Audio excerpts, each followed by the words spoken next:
It's your Friday daily delivery. I'm Michael Rand. Hope everyone's doing well out there.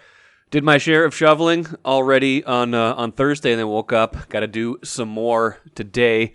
I don't know if you guys like when I talk about the weather at the beginning here or not, but that's just where my head goes in the morning, because usually I've been outside already to take care of one thing or another, and just struck me as like, oh man, I got to shovel again. It's not even winter yet, technically. But we'll be all right. It's okay. It's fine. We can't complain about something we can't control, or if we do, it's not worth it anyway. That's a good reminder for Vikings fans as well, and we'll talk a lot about the Vikings on today's show. Saturday coming up, their 1,000th regular season or postseason game in their history. Also happens to be a game where they can clinch the NFC North. They are sitting at 10-3, although their grip on the number 2 seed in the NFC becoming even more tenuous, with San Francisco on a hot streak. San Francisco won again Thursday night. They are now 10-4, Vikings 10-3, and San Francisco would have the tiebreaker at the end of the year with the conference record tiebreaker, I believe so. Vikings have some incentive still to play a lot better down the stretch, at least defensively, to get that going. But Saturday's game also will be a chance for Ted Young, my guest here in a few minutes, to see the Vikings beat the Colts. Ted Young is on a quest to see the Vikings beat every single team in person in the NFL, and he has checked every team off of his list except for the Indianapolis Colts, who the Vikings have not beaten in like a quarter century. And they don't play the Colts all that much because they've been on typically the AFC every 4 years rotation, but still some opportunities in there that he's gone to and missed. But more than just the opportunity for him to see them beat every team, I got Ted's kind of journey through the years of some of his favorite games that he's attended, some of his favorite memories, and kind of what it means to be a Vikings fan, especially a Vikings fan who lives and has lived for the past quarter century in Wisconsin. Get to Patrick Beverley in a minute here too, towards the end of the show. He apparently has some desire to play for the Wolves again, and I think the Wolves should be interested in that if the stars align. And one more Carlos the Twins won't be getting in free agency. We'll mention that at the end of the show as well. First, though, like I said, we're going to talk a lot of Vikings today. And before I get to Ted Young, I'm going to share some of my thoughts on Vikings fandom over the years. I grew up a Vikings fan. I don't think that's really a shock to anyone who listens to me talk about them. I talk about them in a certain way that, conveys a certain level of, certainly professional interest in them, but also history that goes beyond my time at the Star Tribune. And so, growing up watching the Vikings, I grew up, in North Dakota, and I didn't really have a team for a while. During the 80s, I really kind of latched on to the Dolphins, and even before that, the Chargers. Just those were the teams that were doing well at a certain point. Dan Fouts, the early days of the early days of the Chargers, and their exciting passing offense. The Dolphins with Dan Marino. So I was really more of a Dolphins fan, really, for a lot of the mid to late 80s, but started to turn around. The late 80s, early 90s, started to kind of really latch on to the Vikings, like a lot of people in North Dakota, Grand Forks, where I grew up. A lot of people there do root for Minnesota teams, and so it was not, had plenty of peers who also rooted for the Vikings. Keith Rashat, who joins me every Tuesday for the Vikings poetry segment, grew up with him. We were both Vikings fans. I've known him since like 1988, and we were both definitely Vikings fans at that point. So there's been a lot of heartbreak, a lot of, intrigue over the years. It's not been dull. Let me just say that. It has not been dull to follow the Vikings for, 30 to 35 years, just thinking about everything that's happened since then, all the near misses, all of the seasons where you might have said, wow, this might be their year to get to even just get to the Super Bowl. You realize that I was 2 months old the last time they went to the Super Bowl after the 1976 season. That is a long time just to not even go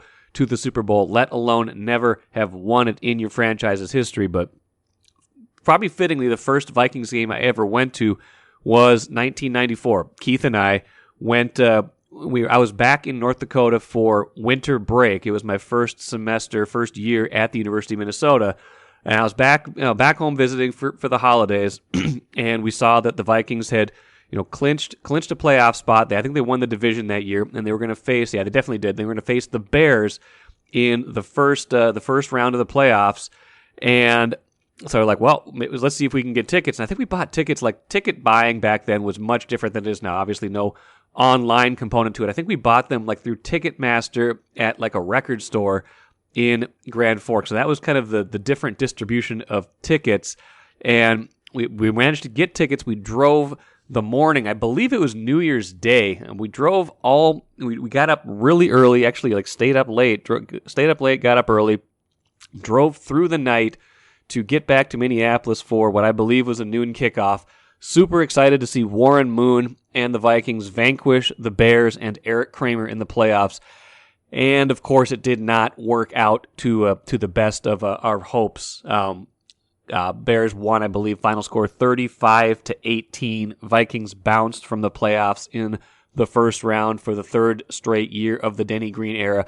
And that was really, I don't think that was like my first introduction to the pain of what it can be to be a Vikings fan, but just the disappointment of, we didn't have a whole lot of money back then. Like I did not come from a family with a lot of money. We paid for those tickets with our own money.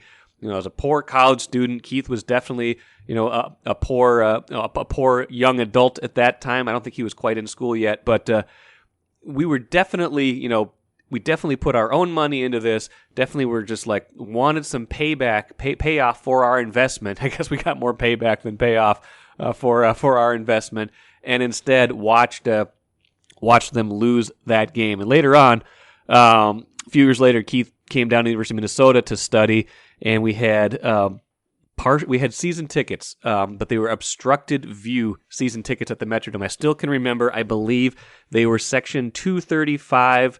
Row V or W, so way up there, and they were seats 8 and 11.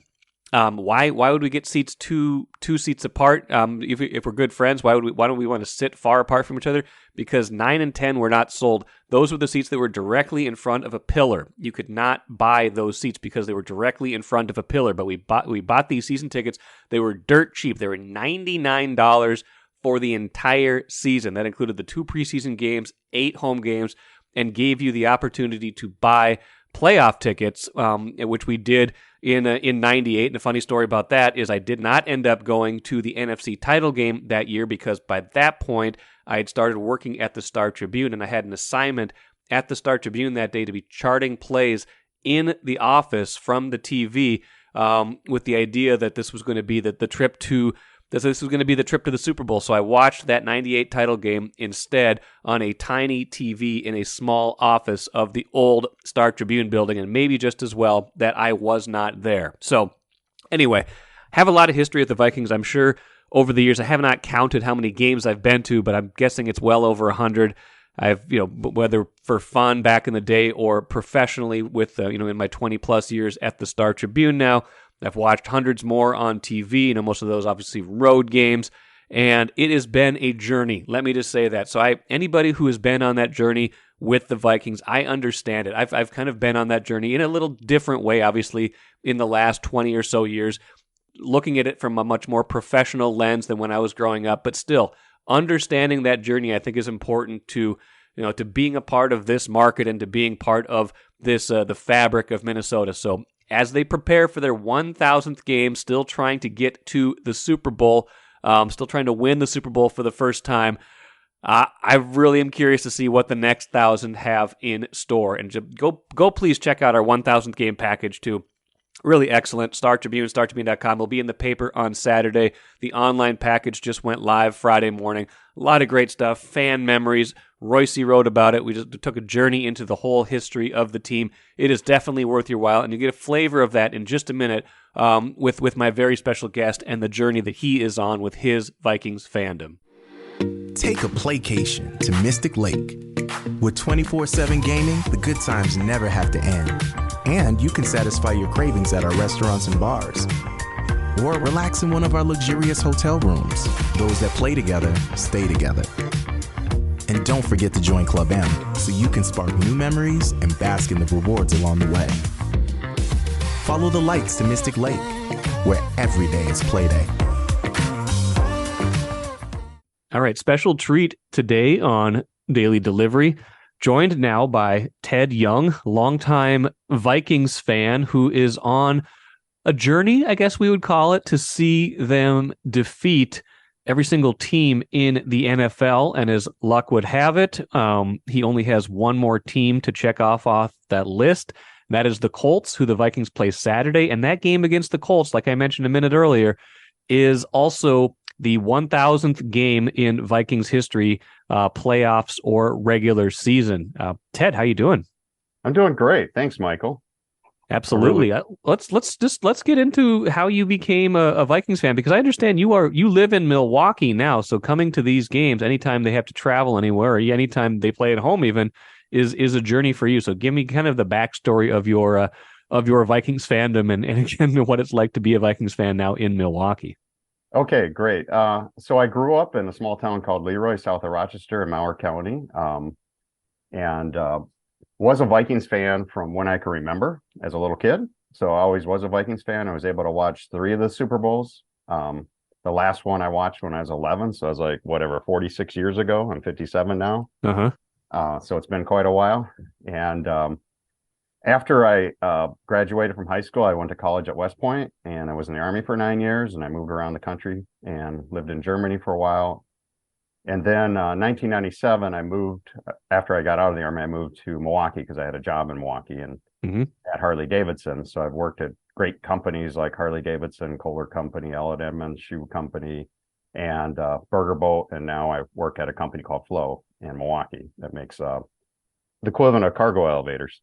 So always had the interest. It was a little hard to see Vikings games when I was in the Army, but after I got out of the Army and moved to Milwaukee, I decided to become a season ticket holder in 1999. And I was able to go to as a benefit of becoming a 99 season ticket holder, I was able to go to the 2 playoff games in 98. Okay. Oh, great. So that was... Yeah. I mean, that, you were a fan for a long time before the 98 season, but I do feel like that was kind of a rebirth or a new generation of Vikings fans born there just because of how great the regular season at least was in 98. So you were there, unfortunately, for the 98 NFC title game, yes? Yeah, my only NFC title game. So hopefully we'll have others. Yes. So living in Milwaukee, obviously, it's a little contentious with the Packers, because of course their 2 big rivalries are the Bears and the Vikings, and people can get kind of animated when they talk about their team and that kind of thing. And I think they still think there's a hope for them this year, so we'll see.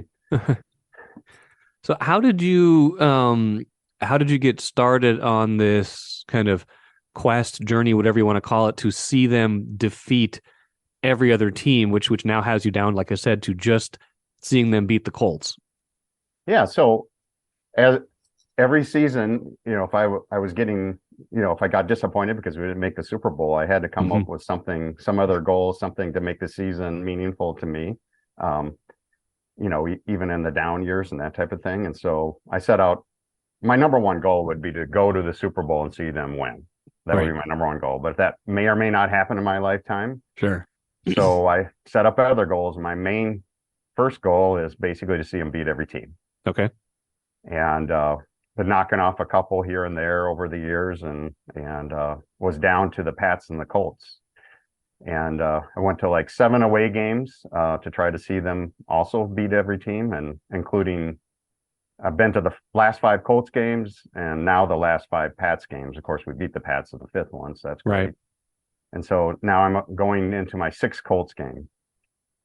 And it kind of tells you that it's been a little while since they beat the Colts, but kind of a rarity too that you'd have a chance to see them play both the Pats and Colts in the same season. They don't usually they normally would not be on the same scheduling circuit. I think it's probably a quirk of the 17 game schedule now that both of those teams wound up on their schedule this year, and a chance to knock them both out this year. And of course, the Vikings being 10-3 this season, even though they lost to Detroit last week, plenty to play for. They can clinch the division with a win in Saturday's game. So that's got some meaning in addition to the 1,000th game. If the loop is completed, what do you imagine that will feel like to you? Oh, it'll feel good. I'll be glad not to have to travel to Indy again. Yes. Because I went there 3 times. So no, it'll feel pretty good. I mean, I have other goals after that. Some of the other ones, just so you know, well, next one is I want to see them beat every team twice. I'm down to 8. Okay. And then, I just set more goals. I want to see them beat every team at home. So I have the Steelers and Colts left. Also like to see them beat the Vegas Raiders since they moved. I've seen them beat the Oakland Raiders, and then see them beat the Washington Commanders since they changed their name. Right. So you weren't at the game this year when they traveled out there, I take it. No. I went to my college reunion in Texas that time. But no, last goal I'd have, maybe I'd do it like when I retire, is see them play in every stadium. Okay. I have 10 done already, but okay. What would you say are some of your, if you've seen this many games, if you've been a season ticket holder for a long time, what are some of your favorite memories of watching them over the years? Okay. Well, I kind of thought through a lot of different games. Obviously, the Minneapolis Miracle was a wonderful game. My first game was in 1986. I saw them beat the Saints. Okay. Wade Wilson time era. I was at a game in Oakland, saw them win in overtime in 96. Okay, I'm trying to remember some of these games. It's been a while. I mean, I've watched the Vikings since I was little too, but I'm trying to remember some of these games. That's good. 97, I saw Barry Sanders rush for 100 yards in his last season. First time to see them beat the Packers was 98 in the Metrodome. That was quite a game. The NFC Championship, of course, the 98. 99 was a cool game against the Cowboys. We got behind by 17-0 and then came back. I think we won 27-17. So that was when Jeff George was playing, right? That was his when he took over there for a while. Yeah, he was hot that season. In 2000, Dante Culpepper's first game, he ran for 3 touchdowns against the Bears. Yep, I was at that game actually. That was fun. Yeah. Beat up on the Panthers in 2000 at the Metrodome. I was at the game in Chicago when Robert Smith broke Chuck Foreman's record for rushing for the team. Sure. 2001 is when I got to see him beat the Titans and the Giants, even though it was an off year. That's the year Denny got fired, unfortunately. Right. 2002, I saw Michael Vick set the quarterback rushing record when we lost in overtime. the game where the defensive players collided as he was running for the winning touchdown, yes? Yeah, that one. The Vikes beat up on the Seahawks in 2003. 2004, we were playing Jacksonville, and Kevin Williams had that 73-yard touchdown return. Yeah. Fumble. Yeah. So that was the first time I saw him beat the Jags.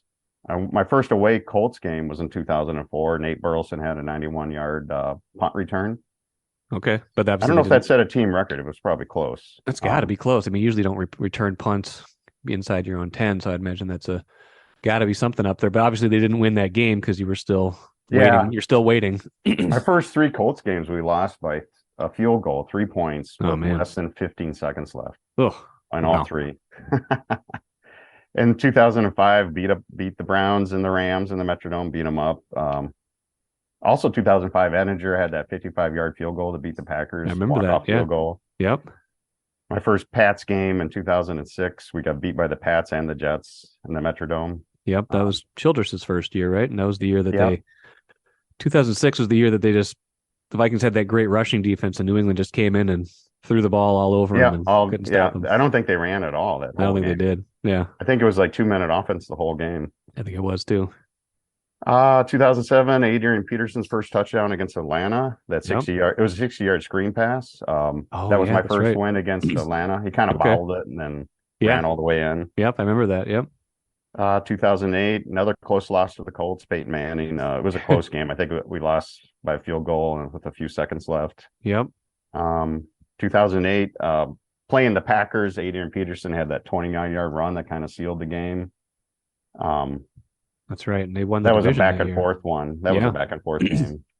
I went to both of Brett Favre's Packer games in 2009, home and away. So that was Yeah, that was my only win at Lambeau so far. Wow. Well, that must have been give you some bragging rights for a while in Milwaukee, I would imagine. Oh yeah, oh yeah. 2009 beat up on the Cowboys in the playoff game, the divisional round. Yep. That was fun. And I went to two away games in 2010, both Pats and Jets, both losses. Right. Those are both That's close games, if I remember right. yeah, yeah. That was the one. I think Randy Moss played in two, and in the Jets game, Randy Moss or Brett Favre had his 500 touchdown, and it was to Okay. Randy Moss. Yeah, that's right. It was quite Um, a year. Jeez, yeah. a lot happened that year. Oh, it was a topsy turvy year. Um, 2012, we lost another one, close one of the Colts. That was Andrew Luck's first win. Yeah. Okay. That one is in at that was the first time I went to Lucas Oil Field. Okay. I didn't realize it was an open stadium. Like they could Oh, sure. Yeah. retract the roof, so I had to Yeah. buy a hat that day because we were in the sun the whole day. Sure. 2012, Adrian Peterson falling 9 yards Yeah. yards short of Eric Dickerson's record against the Pack. Yeah. 2013, went to London to see him beat the Steelers. Okay. It's a long way. That's got to be the furthest you went to see them beat a team. Yeah, no doubt, no doubt. So we spent about a week or 10 days in England traveling and having fun. Also, 2013, my first win against the Eagles. It was Okay. a blowout game at the Metrodome. That was probably my last game at the Metrodome. Yeah, I would think so. I think we played Detroit later, but that was my last one. Right. Yeah, Detroit was the season ender. I think that was the very last game at the Dome. Yeah. And then 2014, beat the Jets in overtime with Jarius Wright's 91-yard Yeah. Yep. screen pass. Yeah, I remember that. Yep. That was the first time I saw them beat the Jets, but it was also only the second time we beat them in team history. Oh, wow. Okay. Because the last time was, I think, a 76. Before that, it was Joe Nathan was the starting quarterback then. Joe Namath, yeah. Joe Namath, yeah, that's what I meant. 2015, Stephon Diggs' first touchdown at Detroit. Yeah. 2015, that playoff game against the Seahawks, Blair Walsh's 27-yard field goal miss. Fast forward. You don't need to remember that. 6 degrees below zero. Yeah. So third coldest NFL game so far. Yeah. Man, you've been to a lot of these games. Yeah, keep going. I want to hear the rest. Yeah, 2016 opening US Bank Stadium against the Pack, a win. Yep, I was there for that one. 2016 ugly loss to the Colts, not even close. Oh, that was the Andrew Luck when they had we actually talked about that on the Access Vikings podcast earlier this week. That was the game they lost big. They still had like a small chance to get back into the playoff race after that great start and bad end, and they just got blitzed in that game. I remember that. Oh yeah, it was tough to stay for the whole game, but yes. I always stay for the whole game. That's good. Good for you. 2017 Minneapolis Miracle. Oh yeah. Enough said on that one. It speaks for itself. 2018 traveled again to see us lose to the Pats. 2019 saw the Vikings beat the Raiders at home. So like I mentioned, see them beat every team at home. Yep. 2020 traveled to the Colts during COVID. When the Vikings didn't have no one could go to games in in US Bank Stadium, but yep. I was able to go to the Colts game and I had to buy tickets 3 times because they kept reducing the number of people that they allow in the stadium. So they kept refunding and reselling tickets. So I had to buy 3 times. Only 2,500 people in the stadium. It was really quiet. Yeah, I bet. I didn't realize they did that during the COVID year. That's interesting. Yeah. Alas, did not win that game, obviously. No, unfortunately. That was River Phillips, right? River Phillips, the San Diego guy, came over to Philip Rivers. Yep. Philip Rivers. That's it. Yep. 2021. Finally, we beat Russell Wilson. I think we were like 0-7, 0-8 against him. Something awful. And then 2022, beating the Pats, and hopefully we'll beat the Colts. There you go. Well, now you told me before we started recording that so you're coming over. You came over Thursday, and then you have a lot of other family coming to the game as well. Yeah, so I'm in Milwaukee right now. Tonight I pick up my daughter, her husband, and his 2 sisters from O'Hare. They're coming in from Germany. Wow. And we're going to drive tomorrow tomorrow on Friday to get to Minneapolis because it's supposed to be some snow both days. So we're looking forward to this game. Going to Wild game Friday night, and Okay. the Colts game Saturday. That's great. So it sounds like you've just had that's a lot of games to go to. And I imagine you go to enough games, you're going to see them beat every team. But to close the loop, like you said, would be pretty cool. Especially 1,000 games for a team is a lot. And I imagine whether it's in person or TV. I mean, you've seen hundreds of them. Obviously, if you're a season ticket holder. Yeah. Do you know how many games you've been to total? Somewhere around 120. Wow. 130 maybe. With about 20 away games. Do you have an all-time favorite game? I would think it would be between the Minneapolis Miracle and because they beat the Saints, and right. I don't think I can ever completely let the Saints off the hook because of the bounty gate. Of course, no, that's very fair, very fair. They hold on to that grudge because they think it's a worthy grudge. What else would be up there? Maybe the Favre games or the '98 game, or I would say that the Favre games beating the Pack, those two were really good. And I would say beating the Pats this year, and if we beat the Colts, that'll rank up. I don't care how we win, but if we win, that'll rank up there in the top, because we really haven't beaten the Pats in 22 years, and the Colts was 25. Wow. So it was 97, 2 years before I got season tickets. Okay. So to do it in the same year would be pretty cool to have that opportunity, and then maybe to be able to do it. Final thing for you, as we're kind of thinking about these 1,000 games. This year is I think it's caught a lot of people by surprise. What do you make of this year's team being 10-3, and what are your kind of hopes and dreams for the rest of the year? Well, obviously, I have high aspirations, but I've been a Vikings fan for a long time, so I'm also pragmatic too. I'm excited, I'm enjoying the ride, understanding that there's a lot of talk about the defense getting shredded the last 5 games and that kind of thing. So it'll be interesting to see if they can actually put something together and win a couple games in the playoffs and see what they can do. It'd be nice if they could hold on to the second seed. Right. I don't think I think the first seed's gone. I think it kind of feels Philly like or Cowboys. Philly or the Cowboys will get that. But if they can stay ahead of San Francisco and win their first playoff game, they get a second home playoff game, that kind of thing, that would be great. Yeah.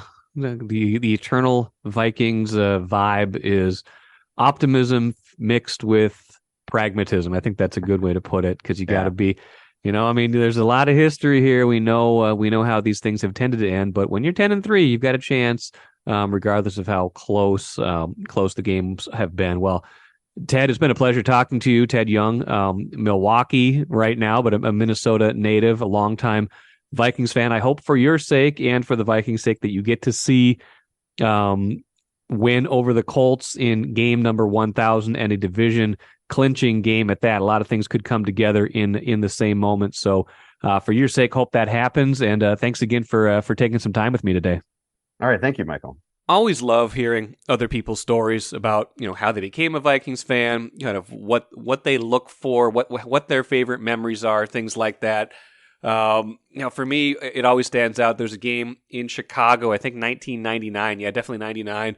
They went there, they won in overtime. It was this back and forth game, and that's probably the Vikings game that stands out the most in my memory, even if there were probably even more dramatic or meaningful games. That one, driving to Chicago, having the experience of seeing that in enemy territory, that one stands out to me as probably my all-time favorite Vikings experience. Let's finish with the cooler, tying up some loose ends a little bit here from the end of the week. Patrick Beverley, Yahoo report suggesting that if Patrick Beverley gets traded from the Lakers to a non-contender and gets bought out, which is certainly a possibility, he has that expiring $13 million contract that he signed with the Timberwolves before the Wolves traded him to Utah, and he wound up with the Lakers, where it's been not a great fit so far. If he gets traded for parts for the Lakers to upgrade and then gets bought out, he is interested in returning to Minnesota via free agency the rest of this season. Obviously, that would be at a much reduced rate, so that could be something to watch for the Wolves going forward. I think they would be interested in him. I think even if he's not been shooting very well this year, he brings them a certain element of defense, toughness, energy that they have been missing this year, and I think they've been trying to replicate it. I don't think they quite understood how much they would miss it, and it's not the only thing they're missing this year, but I think that would be something that they should watch for if indeed that does happen in the coming months. Also, Twins lose out on Carlos Rodon. I don't know how serious that ever was, but Rodon signing with the Yankees.